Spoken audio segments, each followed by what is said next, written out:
Transmitting from South Central Texas since 2007, this is Anomaly with Jen and Angela, the halfway point between Muggle and Geek. Anomaly. Something that deviates from what is standard, normal, or expected. An oddity. Peculiarity. Irregularity. Inconsistency. Incongruity. A rarity.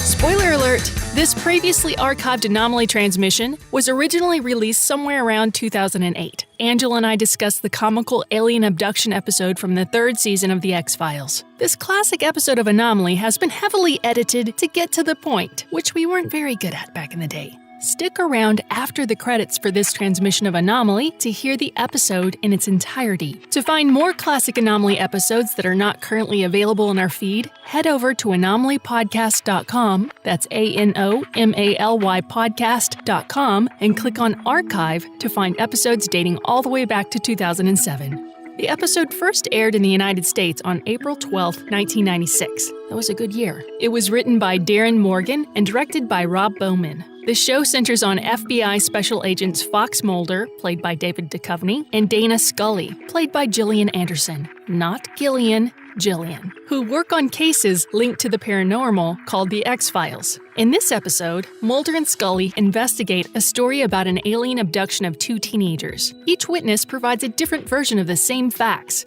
Within the episode, a thriller novelist, Jose Chung, writes a book about the incident. The episode is a standalone episode and follows the normal Monster of the Week pattern of the show, but features more humor than typical via manipulation of the point of view, leading to multiple retellings of certain events with varying degrees of unreliable narrators. Gillian Anderson cited this episode as being among her highlights of the third season. She said the episode was like dessert. Jose Chung's From Outer Space received praise from critics as well. Entertainment Weekly gave the episode an A rating. Reviewer Todd Vanderwerf from the AV Club gave the episode a rare A+, and wrote that the episode is one of the very finest episodes of television I've ever seen. But I'm not sure it's a terrific episode of The X-Files. If The X-Files were a Lord of the Rings-length novel, then Jose Chung's would be the first appendix, a source that is at once in love with the main text and critical of it, a place where real human concerns creep around the edges of the show's chilly implausibilities. Review website IGN named it the fourth best standalone X-Files episode of the entire series, writing, Jose Chung's From Outer Space in Season 3 showed that X-Files could create a true comedy masterpiece that almost completely broke away from the show's usual format and tone.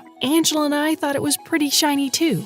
It's available on iTunes and Amazon if you want to download and watch it before listening to our episode. Join us weekly to hear about your favorite sci-fi fantasy topics. Subscribe for free at Apple Podcasts, Google Podcasts, and at anomalypodcast.com.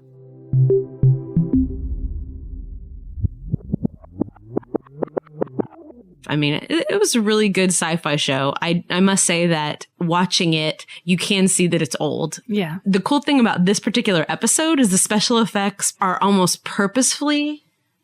You freaked me out. The special effects, I think, are purposefully done badly because of the nature. I got that impression too. Yeah, because of the nature of the episode. It's trying to be hokey. It's supposed to be hokey. So let's talk about the episode itself. Jose Chung is an author. Right. Who, played by Charles Nelson Riley. Doing a novel? Is it a novelization or is it? He's writing a nonfiction fiction novel. He says and it kind of starts out that way. And you already know that hilarity will ensue. And it's all about this case that they were working on about this teen couple who were abducted. Right. He starts out by saying, everybody has a different version of the story. And he wants to get Mulder's version, but he refuses to meet with him. So Scully goes ahead and talks to him. And the main part of the episode is her version of the story.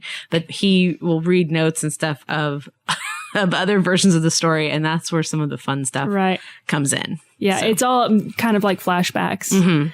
They're done through the perspectives of these other people who are a little crazy or maybe scared, and so everything's exaggerated a little bit. And you see some of the same versions of different scenes. Yeah, with other people's takes on those scenes. And I really like the mannerism of the author. It's kind of a lisp. Everything he said was funny. He's hilarious. And you can tell he kind of likes Scully. You know? And he's also very flattered by the fact that she reads his books. Yes. Yeah, I think he makes a comment about her being, okay, so you're not just a hot, smart redhead. You also have great taste. Yes. As silly as the episode is, and as fun as it is to watch with all these different perspectives, I think it is interesting, the whole government's conspiracy thing that comes on, because basically the conclusion that you draw at the end of the episode is that basically there are real aliens, but that the government purposefully stages alien abductions so that the people who really see aliens or really get abducted aren't believable, can't be distinguished from the people who are disproved. And so it's like throwing stuff in the mix. What I've gathered is that basically what happened is the two kids are being quote unquote abducted by the pretend aliens from the government. And then while that's going on, the real aliens come and abduct all four of them, the two Air Force guys that are dressed up like aliens and the two kids. What's also interesting too is the matter of perception.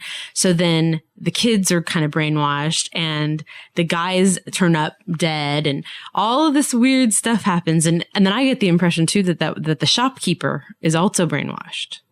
Oh, yeah. You know what I'm talking about? Because he tells a story about how Mulder comes in and eats all the pie. Yeah, the Air Force guy was in the restaurant with him, telling him his story. And the restaurant owner was there. But his version of the story is that man was never with Mulder. Right. So you think his brain might have been altered too. Well, the men in black are factored into this story. And who plays the man in black? The men in black are played by Jesse Ventura and Alex Trebek.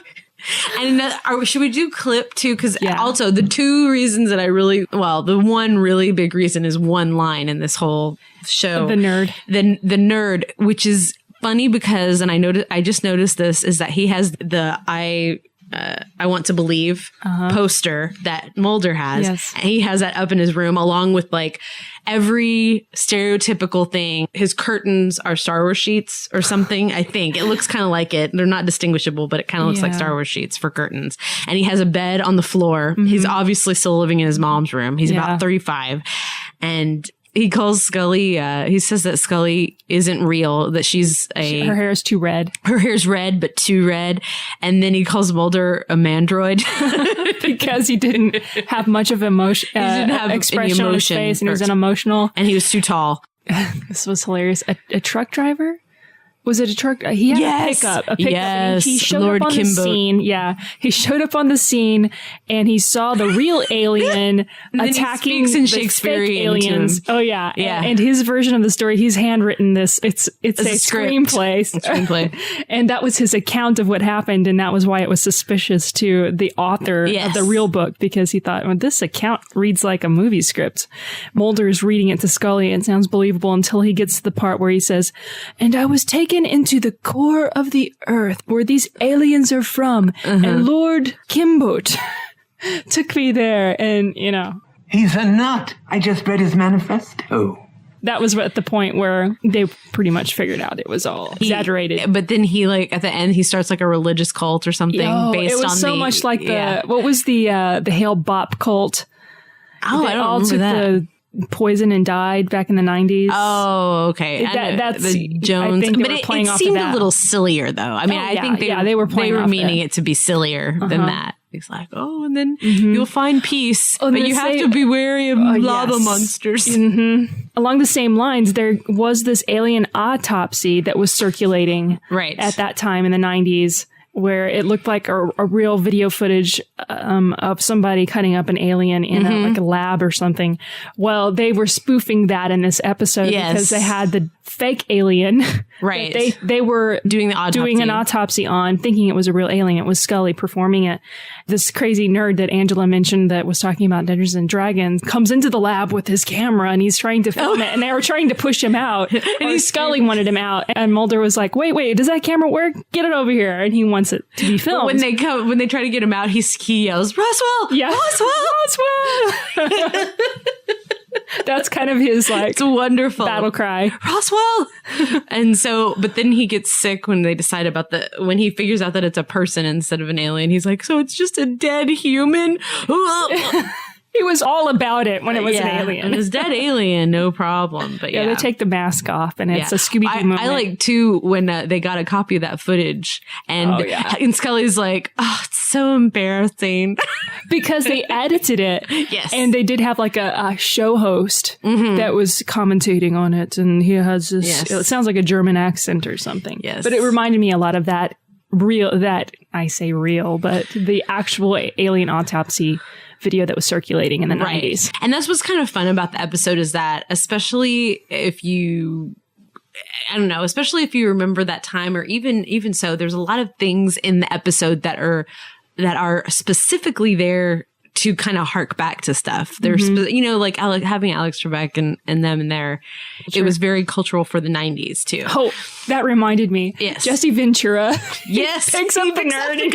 He does like a backbreaker or something. I don't know. I don't watch It was a wrestling move. It was a wrestling move. And then he knocks him out when he does it. Mm-hmm. But the reason they say that Alex Trebek and Jesse Ventura are the Men in Black is because it helps people seem like wackadoos whenever they say they saw the Men in Black. Right. Because no one will believe them if, Alex Trebek shows up as a Man in Black. But it does kind of go back, well, like I was saying earlier about like what I like about that particular episode of X-Files is how it combined the seriousness kind of the idea of government conspiracy, even if it has nothing to do with aliens, and with the silliness of the episode itself, which I think is something that, especially for the first half of the series, that X-Files did very well, with the smoking man and the lone gunman. And there's another episode near this one about vampires that's pretty hilarious too. What wasn't it the Illuminati also in? Illuminati was in it. Yeah. And he says something at the end of this episode about the military industrial complex, which if anybody knows anything about conspiracy, you know what that is. So I won't explain it. Well, some of our listeners are not American, so that's true. Well, this is the military industrial complex. The idea of it is just because I do too much reading. The idea of it is just it's a global thing. It's a whole thing that something's being controlled. You know how government, that's the whole idea of government conspiracy. Mm-hmm. And then he calls it the military industrial entertainment complex, and that's funny. Yeah. So, well, I liked the way this show was shot. I thought it was very smart. Agreed. Like whenever the girl is remembering through hypnosis the probing that the aliens were doing. They're all allegedly in a kind of facing her, and it's kind of a distorted angle, and you can see all the aliens behind her, and then it kind of fades back and forth between reality and her vision of what happened. And the men who were hypnotizing her to help her remember what happened to her are in the same positions as the aliens in her vision. And then it also, at one point, she remembers there being Air Force men and a doctor there, and they kind of fade into that same scene. Yeah. I like that a lot. And then also it was very smart of them to do very minor things that you don't realize at the beginning why they're doing it, but at the end you go, oh, that's why he did it. Yes. But when the Men in Black come into the nerd's room to rough him up, he looks at the other person because they never show his face until the end of the show. Yes. It's Jesse Ventura all the time. You always see him, but you can't see his partner. His face is in shadows. And the nerd kind of looks at him, and he has this bright, even though he was afraid when they came in, he looks at the partner, and he just gets this goofy smile on his face, and you're like, what the heck? I know you. Yeah. You're like, what the heck? And then at the end, you see it's Alex Trebek, and that's why he smiled. Of course. So it's really silly Trebek. stuff like that. That's funny. And kudos to Alex Trebek for being in that episode, too, because it really is him. And kudos to him for that, because, it's good when people have a sense of humor about themselves. Well, then this is a little off topic, but I saw the cigarette smoking man in a sci-fi made-for-TV movie. For reals? Yes. It was Snakehead Fish. Awesome. It's a recent movie, and he played the autopsy doctor. And it struck me as odd because in those really crappy B movies that the Sci-Fi Channel makes, the unknown actors that suck play the main characters. Yes. And the actors that are well known, that are just maybe going through some hard times, play the secondary role or now like be the nice because cameo that's where appearance. all the characters from Battlestar are going to be. Sorry, I hope Battlestar not. No, I guys. don't think so. Actually, Katie Sackhoff was in like 3 or 4 episodes of Nip Tuck. I never watched that show because it's just like too much for me. David was going through and telling me all the episodes that the guy that plays Ty, he's in a detective show, and there was a couple of others. Hilo is in Dollhouse. Yeah. So they're not going to be washed up. I'm sorry, we got off topic there. That's A okay. little bit. It's okay to get a little off topic as long as we don't go crazy tangenty. No. And I think we're almost done anyway. It was a very lighthearted, enjoyable episode. Yes. It's a good way to look at X-Files again, I think. So if you have any good X-Files that you would like us to review, or if you would like to write in a review about X-Files, please email us. All those interesting things. Go to the website, all of that. Can you remind everybody again where they can get the X-Files episodes? Yeah, sure.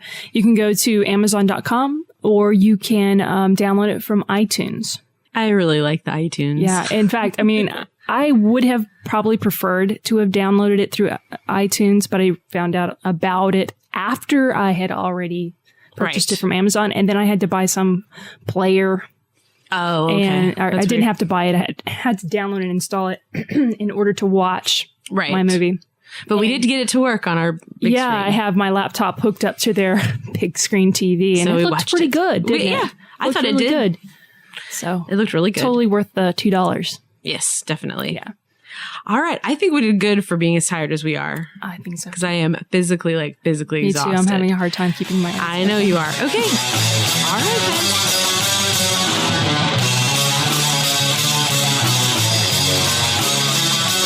All right, so next time on the Anomaly podcast, we're going to have our friend Holly come over and talk to us about Twilight. She's read most of the novels and seen the movie. We have not. Nope. And I wasn't real interested in it at all until she started talking to me about it. Also, she's actually been to a lot of the places that they talk about in the book. Well, her mom is from the Seattle area. Yes. So yeah. So she does know about... Has a little more insight into the whole knowledge, idea. Yeah. But the interesting thing about Holly is that she is totally not a geek. Absolutely, totally completely not a geek. and I don't know, is this a geeky subject? Twilight? Vampires are a geeky subject. And I think that Twilight itself, it leans itself to being a little more girly. So maybe this is the Anomaly is girly and geeky. So that's why I think it's important for us to do episodes like this too, because we're both, it's both. So I think it'd be good. That's why it'll be a good episode. Yeah. And it's good because even just getting Holly over here is like a good step. Well, she keeps hinting at it. It's like she really wants to be on the show, I can tell, but she won't just come out and say it. Oh, it'll be so fun to have her. She's so nice. Yeah, she is. It'll be fun to talk to her. And she's taller than me. Yeah, she's very tall. Everyone's taller than me, so I'm not worrying about it. And we'll also talk a little bit about kind of vampire lore in general, which I just know about and I don't know how. Please, if you haven't done so already, leave us ratings and send us emails. Because that's so fun for us. Yes, that's our payment. We continue Feedback. doing this because we like hearing from you, and we only have a select number of people that email us. We like to know that you're out there. There are more people listening. Yes. So please tell us you're listening. Unless you want to be mean. Don't be mean. No haters. No haters. No haters. We're not down with haters. Nope. No. Although I will know how to deal with you if I... Yeah, I'll refer you to Angela because although she's very nice, she can turn into... I'm very nice. She can turn into Buffy the Vampire Slayer. That is one of my superpowers. It's true. And tell your friends about our show. I want to do a shout out to my family physician who is listening. Hello. We've got a couple of people that are new to our show that we know. You know what? We've had a couple of them recently email us. Yeah. Like Sarah and Elizabeth.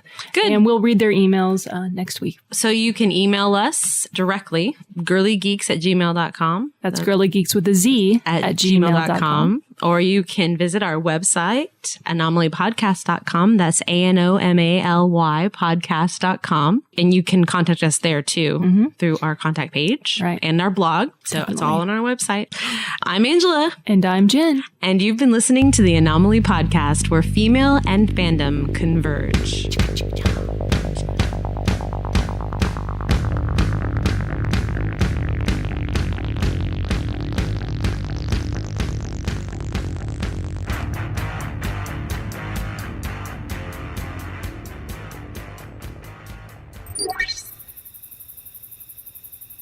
Subscribe for free to Anomaly and never miss an episode. You can find us on Apple Podcasts, Google Podcasts, iHeartRadio, Stitcher Radio, Overcast, Tuned In, Player FM, Radio Public, Castro, Pocket Cast, YouTube, or just make it easy on yourself and go to anomalypodcast.com and click on subscribe. That's ANOMALY podcast.com.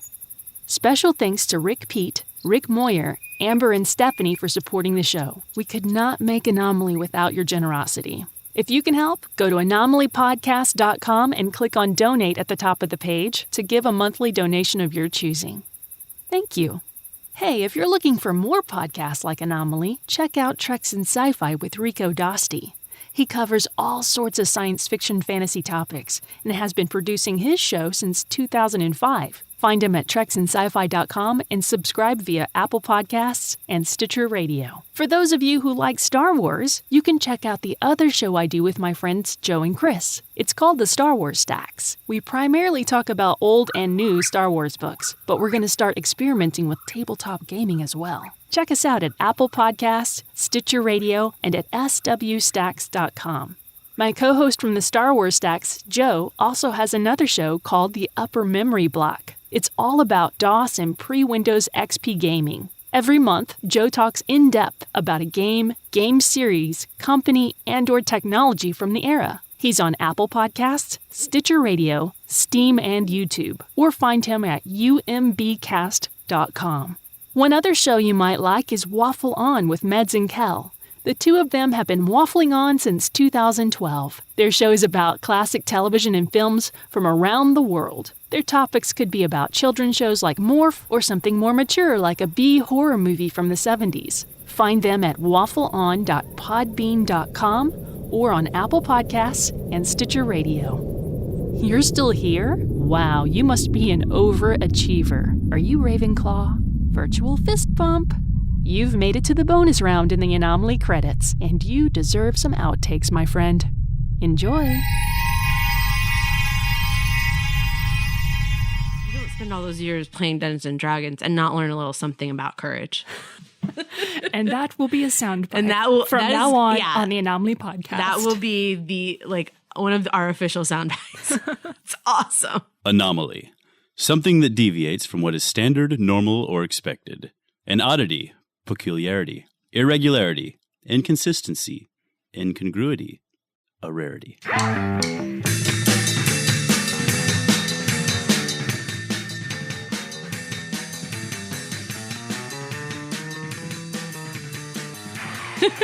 Hello and welcome to the Anomaly podcast. I'm Jen, and when my husband presented me with a rather large flat-screen television as a Valentine's Day gift, I was overjoyed, and I am an anomaly. My name is Angela, and I want to believe, and I am an anomaly. Welcome, people. Hello! If we sound a little down, that's because it's very late. It's not that late. For us, it is. Well, we just finished watching the third to last Battlestar, and we're just lucky we're not on the West Coast because they have to wait until 10 o'clock their time to watch it. So it'll be 12 o'clock our time before, I don't know. Time zones are crazy. Time zones are crazy. I get why we need them, but at the same time, it's very confusing. What are we doing this week? Well, we're obviously going to talk about Battlestar a little bit, if we can remember. And also, I thought it might be fun. I don't know where I had this thought, actually. I brought this up to you the other day. Which is the best kind of thought. Very random. I think I was telling someone a story about it, and I remembered my very favorite episode of The X-Files, and I thought we would do an episode on it. I really want to, it's kind of like when we did Out of Gas. I want to try not to let's do a Firefly episode. Let's do an X-Files episode, because it's just too, it's kind of like let's do a Star Trek episode. Yeah. Let's talk for 30 minutes about Star Trek. It's hard to do that. And X-Files, I feel, is the same way. And so, of course, we will talk a little bit about X-Files in general, but I thought it might be fun to talk about X-Files. Do we talk about the actual episode that we're going to talk about, or? No, you haven't mentioned the title. It's called Jose Chung from Outer Space, and it's awesome. So we'll talk a little more about that later. Anything fun and geeky happened? I hear you got a neat TV. Gigantic television. And what have you been doing? Watching soap operas on it, or not cooking, really. home cooking shows? No, the first movies we tried out on it. Yeah. You would be proud. Uh-huh. The Lord of the Rings. Yes! And then Star Wars. I think that was the Perfect. first one David popped in, was Star Wars. But then you got to see every little dent and scratch in R2's domed head. And I still enjoyed it, but it was like, I've never noticed that. I don't know. HD kind of does that. And it's almost weird because I can see arguments against it. It sort of brings, I see that when you're watching a nature show or something like that it's fun because you feel like you're really in the moment, but all the special effects people have to step up their game. Well, the movies we did pop in were not HD, but right. You could still see a lot when the television screen's giant, freaking gigantic. Yeah. Oh, this is a pretty geeky thing that happened. My Xbox experienced the 3 rings of death. Oh no! And I had to send it back to Microsoft for them to fix it. But I did get it back in a week and a half because the repair plant's in Texas, so it didn't take very long to get it back. That's good. But as soon as it came back, I played the expansion packs that I bought for Oblivion. So now I finished Knights of the Nine, and I'm starting on the Shivering Isles. And it's pretty cool. Yeah, that was fun. Oh, and I guess we should probably tell everybody about the interview. I guess we can save that. Oh yeah, because we hadn't that briefly. We haven't been on. I'd like to say that we're really sorry we haven't gotten a show out. We were so good, and no, I am very sorry. No, we put 2 out, and a month later we're gonna, we're starting the second. I know. Yeah, we're the first installment of the next month. Well, it's mainly because of Battlestar, because I don't know that we'll have as good of a Battlestar synopsis. Well, you know what I'm talking about. Yeah. It won't be as easy to talk about Battlestar because it's not fresh. Yeah. So that's mainly what I mean is the Battlestar stuff. Other things, I mean, people can wait, whatever. But we were interviewed by Roni's Own Radio. It was broken into 3 episodes, and you could go to ronizone.com and listen to them there. And I think they turned out pretty good. And welcome to all those listeners who may have come from Roni's Zone. Yes, or welcome. from Knights of the Guild. Yay! So, hi, Kenny. Welcome to our craziness. We hope you don't go running off scared of our I don't think so. girlish antics. We're so great. And if you believe that. It's all the tiredness talking. Yeah. Jen's over there rubbing her eyes, so it'll be fun how this turns out. Yeah. So let's go ahead and start. I'm a television junkie, and the real world stumps me. I got a lot of problems. Why don't somebody solve them? Television junkie, and I like what I see. I'm a television junkie, and the real world stumps me. I'm a television junkie, gotta get another fix. I'm a television junkie, comes in 30-minute hits. Television leads to complacency. When boredom sets in and you turn on the TV, my life is missing something so bad. There's a theme song and laughter. Television junkie, and I like what I see. I'm a television junkie.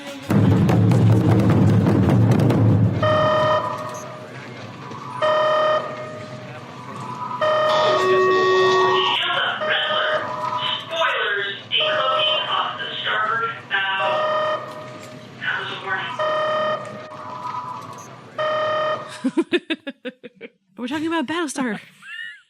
Get your head in the game. Right. Battlestar. We have to make it happen. It's not really that late. Battlestar. I bet David is asleep, isn't he? We were seeing Jim's version of Battlestar. Battlestar. Isn't that Spider-Man? Here comes Spider-Man. Spider-Pig, Spider-Kid. Do whatever Spider-Pig can. Okay. No. Can No he singing. swing from a web. No, we can't because he's a pig. I don't know if that's the real words. Almost sounds like something that your niece would make up. Yeah. No, he's not because he's a pig. I would say my son, but he can't talk or walk. Yes, so he can't make up stuff. Well, maybe he does. I just don't know.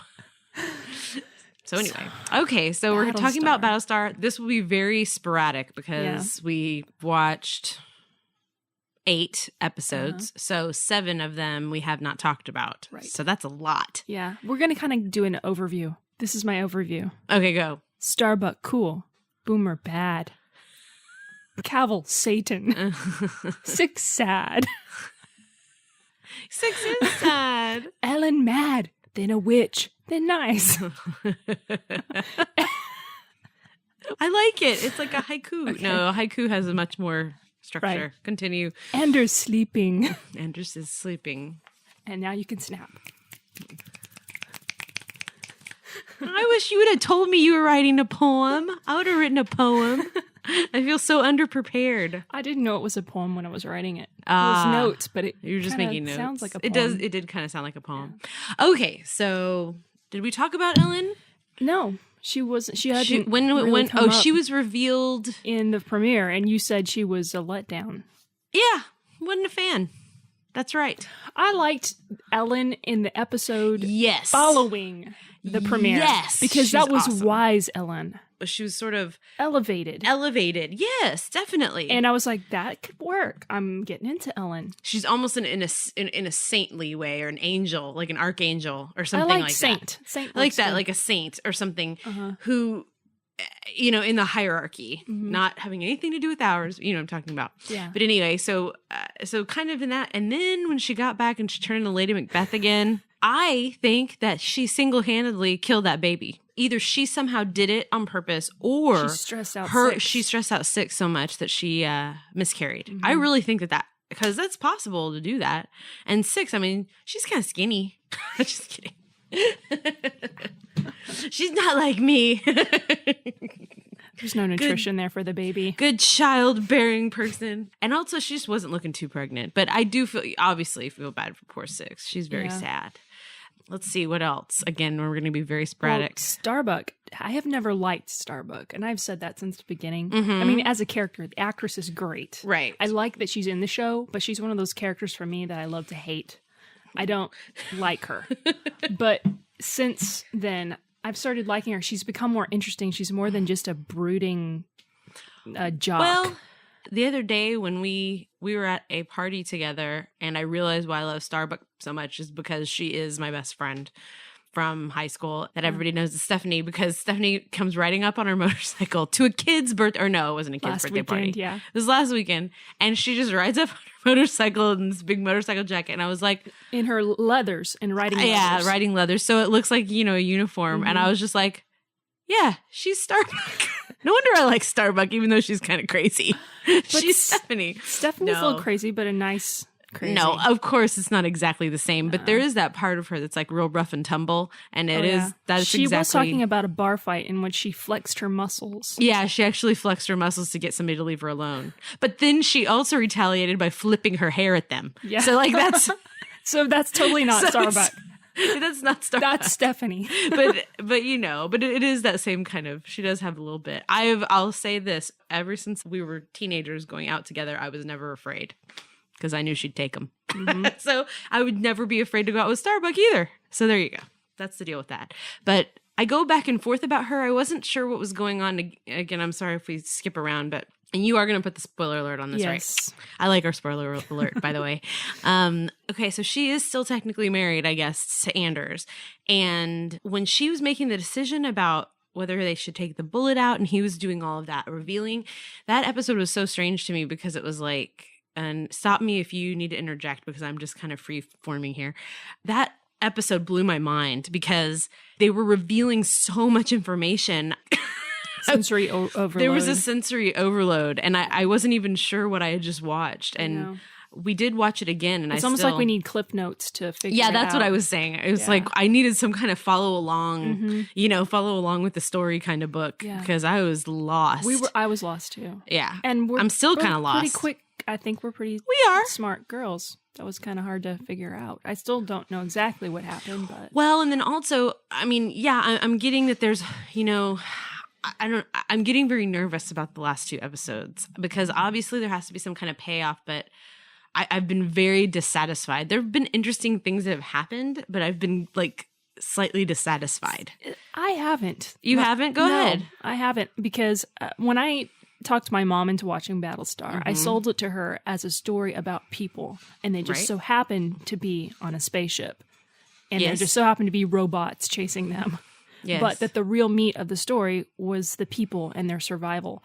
The last few episodes have been called soap operas by some people. Yes. And that's kind of a strong word to describe it because really all it is exploring the relationships of these people and how the humans and the Cylons are now integrating and having to become one in order to survive. And it parallels like Rosalind's dying, the ship's dying. I mean, there's still some weak points. I do like the symbolism in that. I mean, I can get that. There are some weak points, like, for instance, Starbuck and her forget Lee. She's back with Anders, and that's her total focus is on Anders.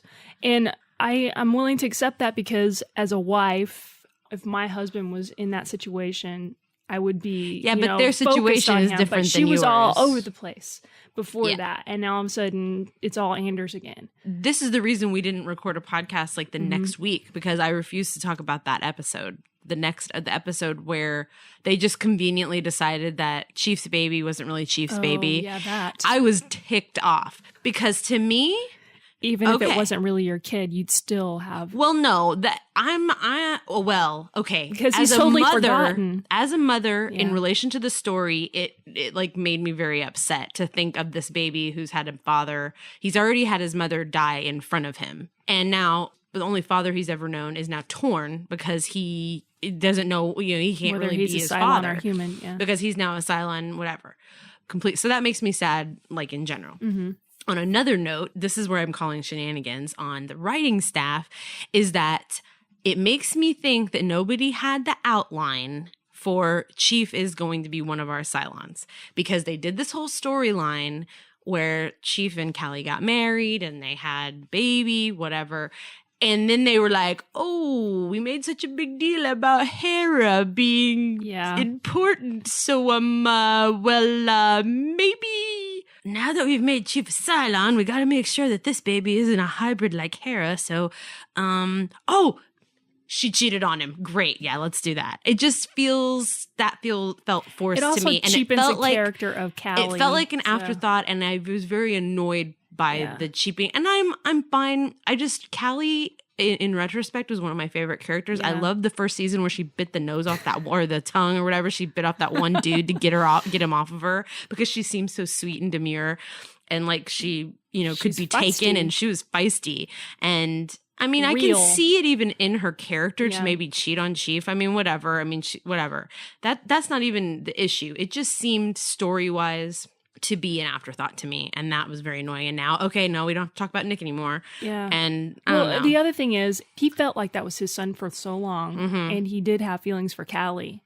Would he completely forget and never think again about that kid who was dying? Again, I don't think that that's the case because I don't think it has anything to do with that. It has to do with the writers trying to get rid of the kid. This has nothing to do with Chief. It has everything to do with the writers seeing that the child was a block to the story and getting rid of it. I hate to say that, but that's the only thing I can see because I don't think Chief would. I agree with you. I don't think Chief would do that. No. If Chief would sacrifice what he did to save Boomer, I think he would definitely, stick by a kid, even if he wasn't really his kid. I really do. I mean, I think it's not within Chief's character to just completely forget about him. The writers did that, not him. Was that the same episode where Ellen came back and they had the meeting with her and, trying to figure out, okay, what's the deal? What's going on? Why are you here? Was that the same episode? No, because that's when they all gathered around. Yeah, it's hard. I don't remember, but one thing that was very interesting to me is the Last Supper image that we've talked about in a previous episode, and we analyzed. Yes. They posed several of the characters in that scene where they're questioning Ellen, and Lee does the thinking man. And he leans forward and he turns his head a certain way. And I think it was Adama was sitting on the edge of the table, and he kind of looked off to the side and had his hands on his knees. And it happened quickly, firstly, then it was Adama. Right. But it didn't happen with any of the other characters. And I just thought that was very interesting. I think I'm going to go back and see if I can get a screen grab of that and put it on the blog so we can compare. Yeah. But I just thought that was really cool. And I wish they had kept going with that. You know? That would have been neat. But I think Ellen in that situation was the empty spot. Yeah.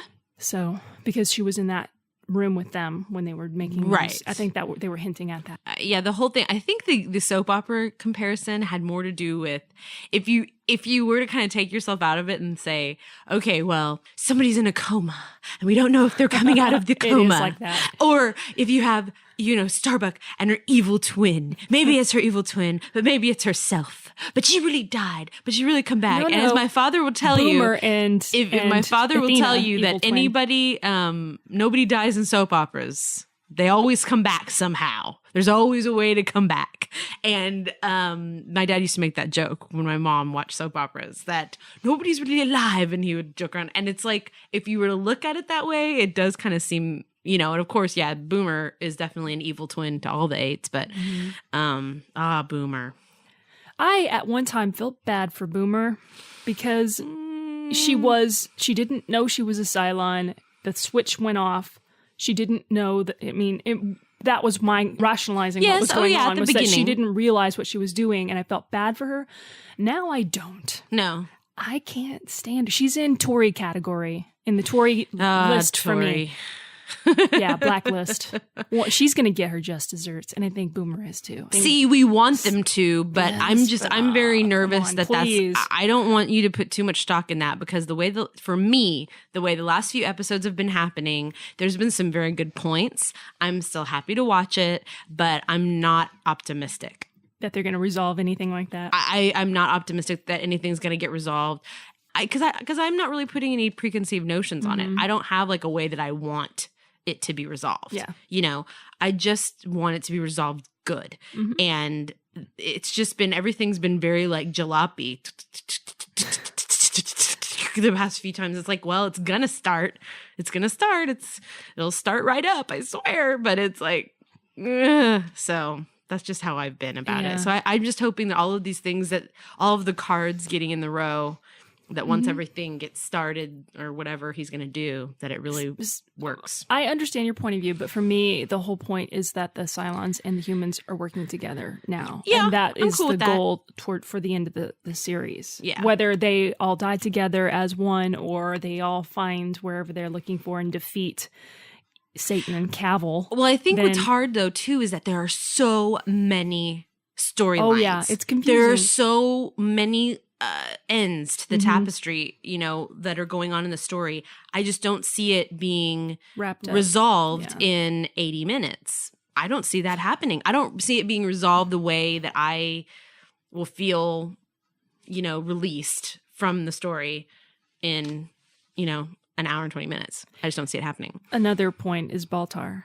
Ugh. How many times is he going to become reborn? Yeah, that's again? Weird too. But it's an interesting thing, an interesting scenario. I likened him to Charles Manson before because of his harem. Yes. And now he seems to have gone David Koresh, because now they're getting all the guns. Yeah. And they're protecting people, and they're preparing for the end. Yeah. I don't know if anyone's familiar with David Koresh, but in Texas, it's kind of like a... Yes. Yeah, we all know David Koresh. He was in Waco, and it's pretty horrible, and I wish it wasn't in Texas, but what are you going to do? Wacko. Wacko, Waco. And yeah. So, yeah. Somebody else tell me this, but we made a joke. I don't know if we made this joke as friends or if we did on the podcast, that Baltar's harem babysat during the day. I made that joke. And I could have sworn that I saw two of his women in that in that daycare when Hera got stolen by Boomer. I really, really And think there you that go. I saw them. Shady daycare. There you go. There's the daycare. So That's how they've been paying for all that that's food how they they've got been stored up. paying. That's how they've Actually, been paying. Desi helped me with that joke. That's pretty That was good. in one of the episodes that she helped with. That's funny. So, That's funny. but anyway, So I thought I saw that one redhead. I really did. So maybe I didn't, but that's great. I did think about that. Sorry, I bumped the mic. That it didn't sound like anything from here, but it will on the recording. Sorry. So anyway, I think we're good on Battlestar. yeah. But the only there something we one other forgot? thing, we have to address. We got a lot of email which we won't be able to go over this week. That's okay. But we will address it in our next episode this month. Yes. But one email that we got was about our premiere episode. Okay. And they were very confused as to why we thought the episode sucked. Okay. But Angela said sucked as in the situation sucked. Yeah. It was depressing. You have to admit the episode was depressing. We had just come back from watching it, just like Yes. today. It was Just like today. from the living room up the stairs to the recording room, and bam, we were recording, talking Right. about it. So just because we are very quiet and And I thought I made that critical clear. of it doesn't mean that we. I thought I hate made it clear in the episode. I was like, I thought that Yeah, episode it sounded was good. it sounded like that to me I was too. just but like, it's- ugh. some people may not know us as well. There's probably a lot That's of true. new listeners, so Okay, yeah. just bear in mind that we both love this series. Or we wouldn't talk about it at all. It would not be in our show at all. We wouldn't mention it. That's true. Here's hoping. It's going to be good. The next time we talk about it, we will be having a party for the end of Battlestar 2 weeks from today. And we're going to have our friends here. And I know one of them especially is very anxious to talk about Battlestar with us. So I'm excited to do that too. So, all right, let's go on to our main topic.